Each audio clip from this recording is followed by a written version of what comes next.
everyone. So the Lakers take on the Los Angeles Clippers in a matchup that has not gone in our favor for a while, right? Clippers have won the last 11 outings, and they're going to be looking to continue that streak. The Lakers, in my opinion, I think need to get this win, really kind of change the narrative, build that confidence, kind of show a different outlook than last year. I don't think it's like an absolute must-win, do-or-die type game, but I do think it is an important game that would go a long way if we were to squeak out this win. James Harden is not set to play. He's not going to play until it looks like the Knicks game. So the Clippers will be without James Harden, but they will have everyone else. Kawhi Leonard and Paul George are expected to play this game. So here you go. No excuses, no nothing. The Clippers have their best players. The Lakers have their best players.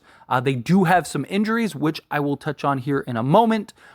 But look, they have their 2 stars. We have our 2 stars. They still have some of their depth. We still have some of our depth. The only thing that they're really missing is James Harden. PJ Tucker is supposed to return, or supposed to make his debut. So they have everybody except for James Harden, right? And it's going to take a little time for them to figure out James Harden and all of that stuff, right? Like, if the Lakers beat the Clippers with James Harden, then you kind of have the excuse of like, well, they just got put together and you need to figure it out, right? Even though teams don't want to, or people don't want to allow us to figure it out when we're a new team. But that's neither here nor there. I digress.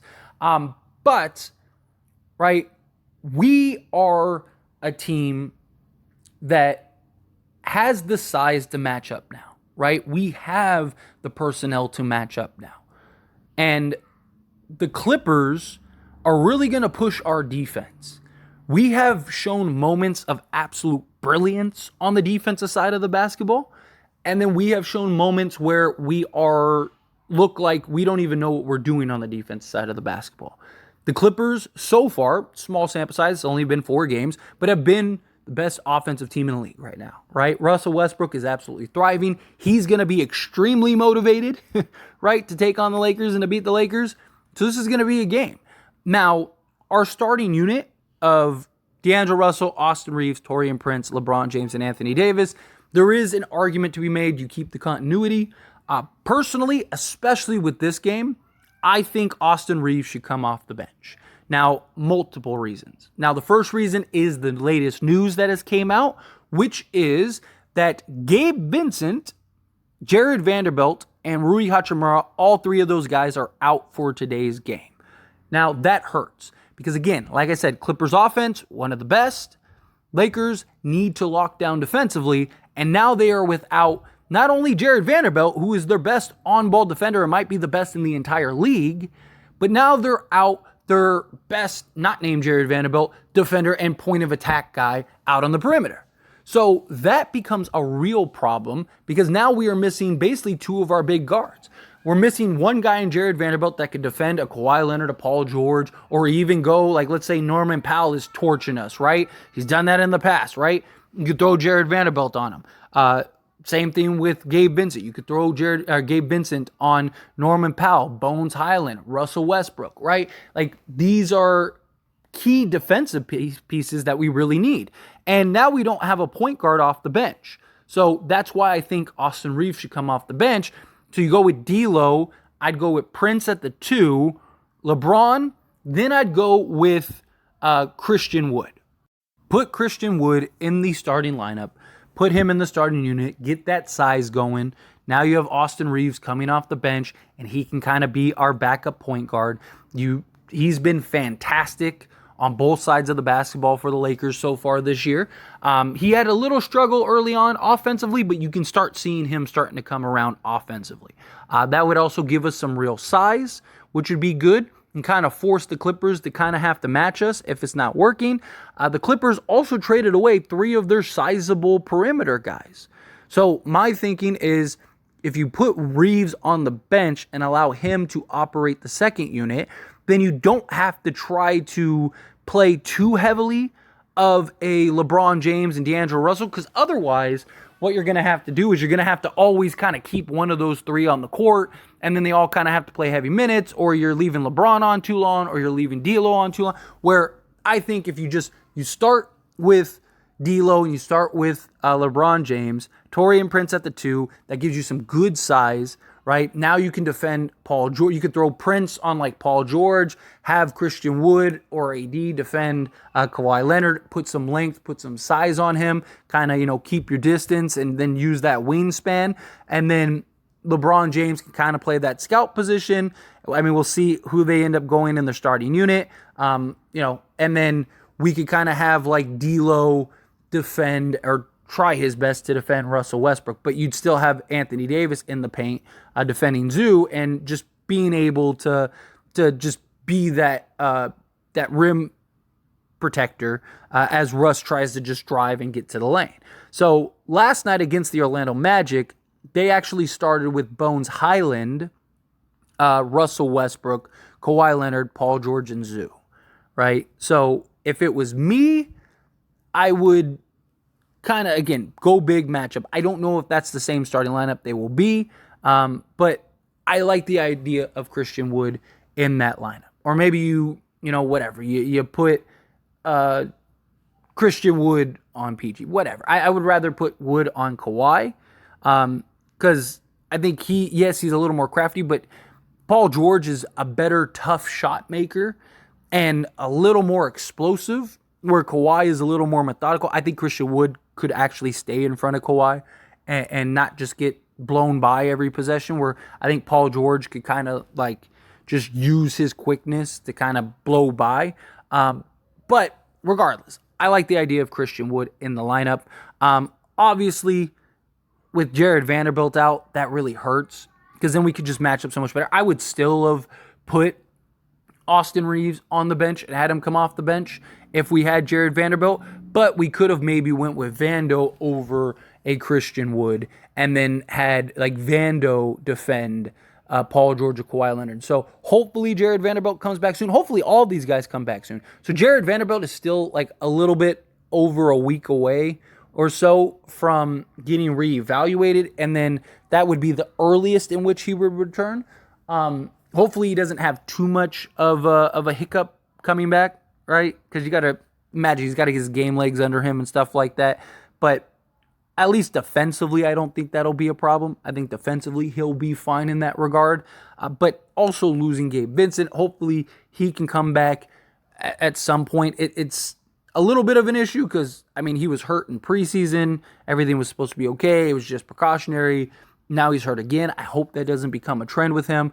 Rui Hachimura is kind of more just precaution, right? Like if this was the playoffs, Rui would be playing. He has a left eye contusion, but he's still able to play the game of basketball. They don't want that to just become something worse, right? If this was the playoffs, he would definitely be in the games. Maybe that's the same case for Jarred Vanderbilt and Gabe Vincent, but still it hurts, because this is a very important game, and it would be nice to get over 500.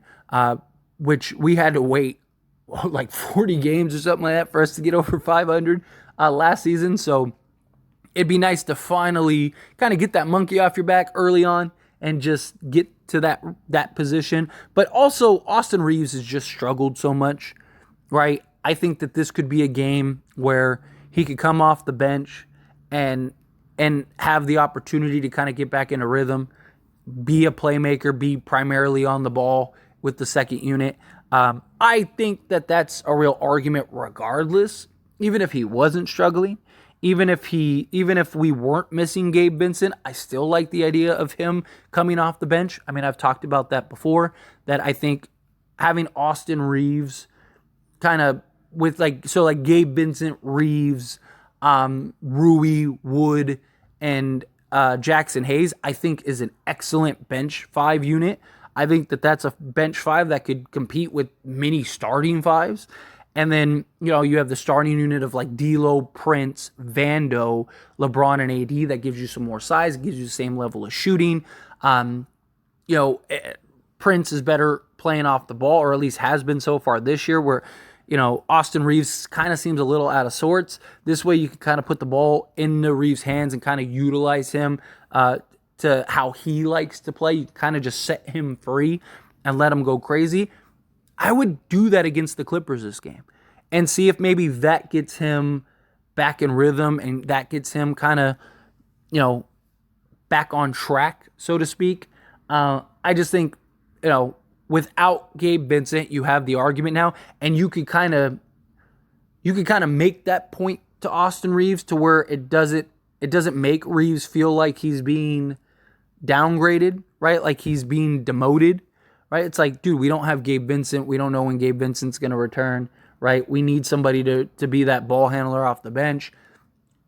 Like you're comfortable coming off the bench. You've been off the bench. You did it with Team USA, right? You've shown that you could have an impact and have a similar, if not the exact same impact, whether you're off the bench or starting. Like, we need you for this right now. And then kind of, you know what I mean? To kind of not like have him getting down on himself.